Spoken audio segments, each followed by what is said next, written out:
Hey Siri, which Monster Hunter has the best AI? That would be Monster Hunter Rise for the Nintendo Switch TM. Debatable.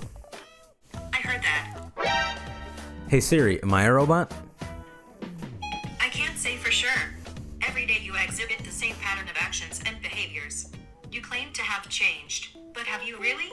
At night, when you contemplate your existence and try to rationalize whether the reality you experience is of your own creation or choice, or one cast upon you, you don't have an answer. Henry, you have to understand. We live in a society. We live in a society.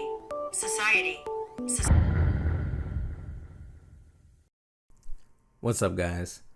I'm going to be talking about AI in Monster Hunter and why I think Rise's AI is pretty cool.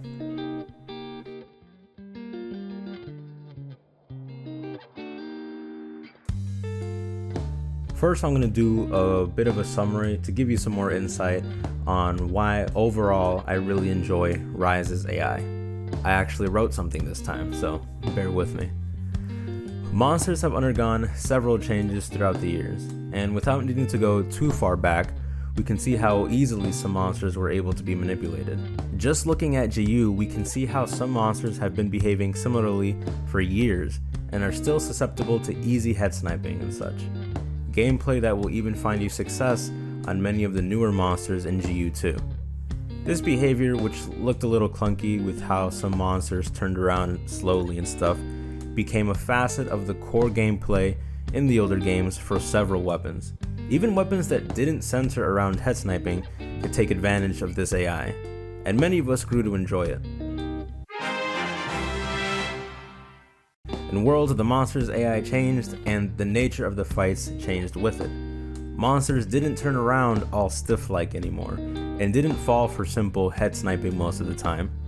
Many turned around while attacking, or would reposition completely before going for you again, and it took some adjusting for sure. That being said, in time we still learned ways to take advantage of this AI in new ways, being able to bait out certain moves to land huge attacks of our own, or keeping track of how many hits it would take to get a KO or dunk became a huge focus of the higher level of play in World. And the classic dance, which makes a good Monster Hunter fight, still found its way in World. The dance I'm referring to is what a well-designed hunt feels like, where you do something, the monster does something, then you do something, and so on. Kind of like a turn-based game, but very quickly. Even weapons at their most busted still depends on the monster's actions to succeed. And it's that monster/weapon relationship that, to me, will always make Monster Hunter stand out from similar games in the genre. And that brings us to Rise, and why I think it's pretty good. It's got a bit of both of what players enjoyed from older generations and World, while having its own spin on things.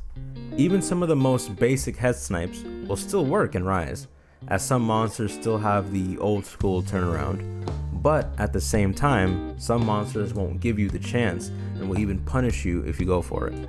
Likewise, some monsters that have more erratic movement still have some pauses between their moves that can reward positioning or just knowledge of the hunt. And overall, I think the pace of the hunts is a bit slower, and so there are chances to punish attacks all over the place if you're paying attention. I do think that some monsters might be a little too slow in comparison to the mobilities that the hunters have, but this is something that I see changing once we see the G-rank versions of some monsters. And the wire bugs don't give us the massive advantage over the monsters that I feared for a bit. Not managing them well or wire falling every attack can easily get you killed against most goons, so they definitely thought of that. All in all, I feel like they did a good job.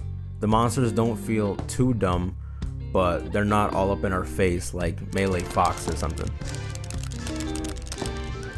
I think Rise struck a nice balance with the AI for now. So yeah, I was really happy to see how most of the hunts feel in Rise. There's obvious comparisons to be made with Iceborne and GU, but it really feels like Rise has its own thing going on. And I think that's probably the strongest thing going for Rise right now, that it's just really fun to play and learn these new monsters. That's it. I just felt like talking about that to kind of ease my way back into the YouTube stuff. If you guys want to catch me on Twitch, I've been streaming pretty often. There you go. And yeah, thank you guys so much for the support. Hope you guys are doing okay out there. Remember, it's never too late to start being the person you want to be. I will catch you guys in the next one. Peace.